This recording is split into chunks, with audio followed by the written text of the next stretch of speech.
How we doing there, boys and girls? Manthieus here, and welcome back to another video. So today we had a brand new beta build, and with a new beta build we usually get a big old list of patch notes to go with it. We very quickly found when we jumped in and started testing some of this though that they're severely lacking.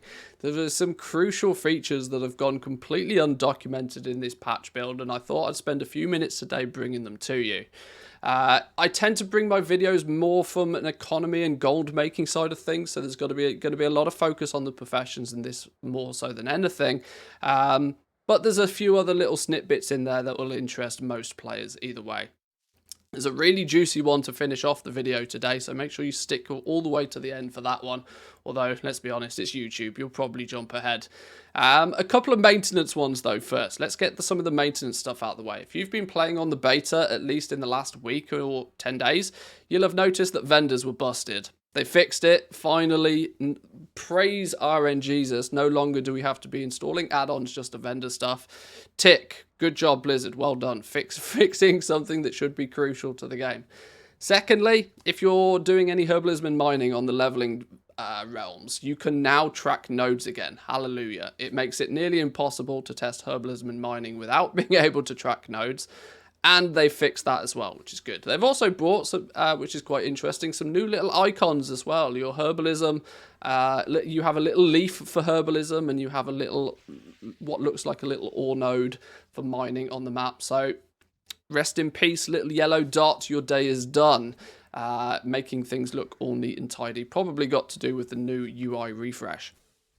But let's get into some of the main topics then. Before we go too deep though, I want to give a big shout out to my patrons. Thank you to you guys. You are the people that support the channel. You give me the ability to do what I do here on YouTube, and I'm very thankful for it. So big shout out to all of my patrons. If you wish to support the channel, you get a few little goodies to help you on your goal making adventure, and I'll leave the link in the description down below. But let's get to it. So the first one, there's a sneaky one. The first one that is come up is the fact that they have now started to put some information into the game regarding the work orders. The work order system is something that you can probably tell if you watch some of my videos that I'm quite passionate about. Not necessarily always positive, but passionate. The work order system, I do have my concerns about it. We do not have anything in game as it stands currently, but what we have stumbled across is a couple of lines of code that do tell a few interesting stories. This one being is that we are unlikely to be able to fulfill our own orders. It's been a big question about the work order system. If I level up one profession on one character, can I send an alt, a work order to fulfill something that I've done on that character?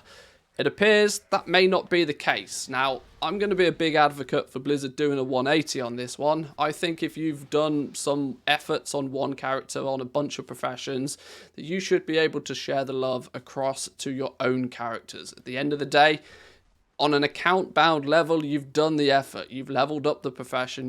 You've gained the skills that you need. I think that you should be able to send a personal order to your alt to have something crafted or recrafted or whatever the case may be. But I would also understand from the flip side if Blizzard were to decide that, right, if you want to place a work order, it has to be fulfilled by somebody else. Part of the reason for the work order system, we suspect at the very least, is that it wants to drive a more community aspect into the game. And if you can just level up 2 or 3 alts, have all of the professions, and then speak to nobody, that's not really in the mindset of an MMORPG. So we'll see how it goes. But that was something that was quite surprising to find. Let me know your thoughts on that in the description down below, in the comments down below. Are you an altaholic? Do you have lots of characters, or does it make no difference to you whatsoever? The next topic of discussion is a big one. We touched on gathering a little bit at the beginning of the video regarding the nodes, the fact that you can now finally once again see the herbalism nodes, see the mining nodes, and you can go out and you can test these professions. We're starting to see the final forms appearing of gathering. Gathering's had a little bit of a balance pass, it feels, now making it so that you have to get to certain skill points before you'll start to see the higher tier materials. And of course, if you push past those skill points, you'll be able to more reliably see the higher tier materials. So it's got a nice sort of progression path to it. But the big thing I want to touch on at the moment is that we now know that there is going to be a little bit of a weekly cap in terms of how much gathering profession knowledge you can acquire. Some clever clogs out there had already started to guess that this may be the case, that very early in the week you'd get a whole bunch of knowledge points and then seemingly out of nowhere the tap would just be turned off and you'd get no more until reset.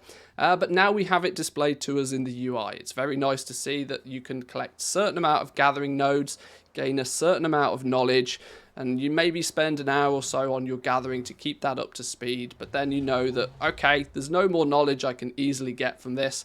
The only extra reason to go out and do yet more herbalism and yet more mining is, of course, if you need the materials personally, or you want to make that little bit of gold selling them to somebody else that needs them. Gathering, though, is starting to take shape and is starting to look pretty good. I accidentally almost said that I would enjoy gathering a little bit more on stream today.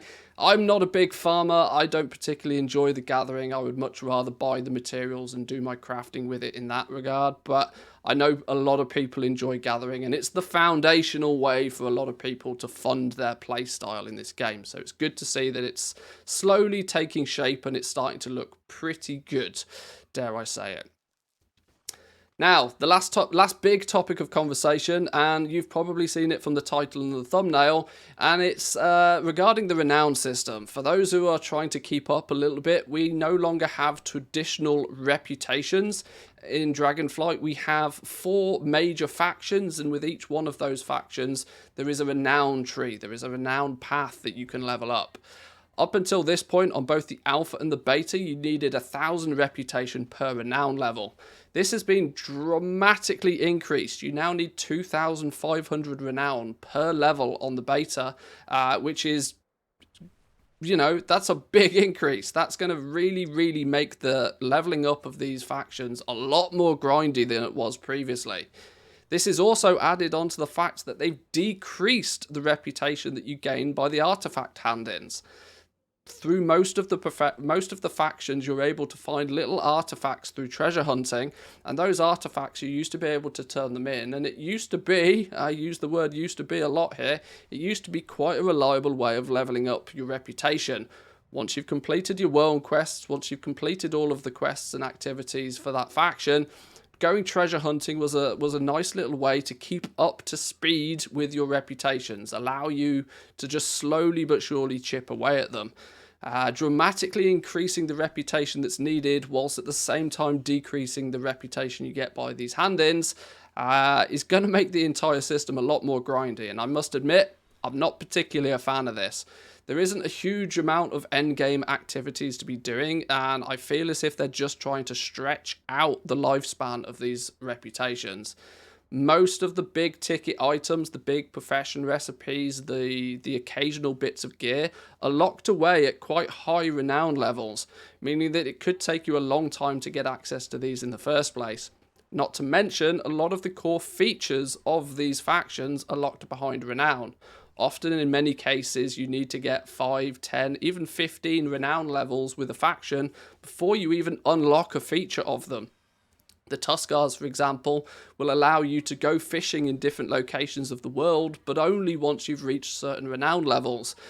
This is going to really put some aggressive time gating on these major factions, and I would really put it forward to Blizzard that they maybe consider this to not make it too grindy. If you make the grind too long, you're going to annoy people, and people are not going to want to engage with it. What do you think about this? Are you happy to see people slowing down, or would you like to see the pace of these major factions kept at a reasonable level? Let me know in the comments down below. And finally, boys and girls, I did tell you that I had a gem. I had a good one for my crafting goblins out there. It was worked out today that through this treasure finding that we've previously mentioned, you can now stumble across sparks of ingenuity. Sparks of ingenuity have been a little bit of an enigma, a little bit of a mystery for us so far in the alpha and the beta. We knew that there was a quest line that would award you some, but we also suspected that they're going to be very, very limited. Now, these sparks of ingenuity are a key component to crafting a lot of the endgame gear, whether it be armor or weapons. And if you're looking to fulfill work orders for people are going to need these sparks of ingenuity. Primal Chaos is another bind-on pickup material that's in a similar vein, but we'd already worked out that you can grind for this. You can go treasure hunting for this, and you can also kill dungeon bosses and stuff and complete world quests. Primal Chaos was not the problem. Spark of Ingenuity was a bit of a sticky one though. Luckily though, we've worked it out now, at least in some part. I'll have put a screenshot up on screen so you can see that you can now loot the sparks of ingenuity from the treasures as well. This now is a big thing, right? It means that all of the components we've, at least to some part, worked out. We now know that if you want to be crafting any endgame piece of gear, there's no strict requirements to going to do raiding or PvP or Mythic Plus. There's no hard and fast restriction on having to engage in endgame content. Meaning if the professions is your thing, if professions is your jam, if world content is your thing, a lot of people use the phrase casual, but if that is kind of the activities that you enjoy more so in the game, you now can chip away at all and every craft that you want to throw your time and attention to, which is really nice to see. So there we go, boys and girls. That was some of the undocumented changes that have showcased themselves in the latest beta build. If you enjoy these types of videos and you want to see me do these little weekly updates, let me know in the comments down below. Give the video a like, and of course, if you're new around here, consider hitting that subscribe button. I've been Manthieus, boys and girls, and I'll see you all next time. Peace.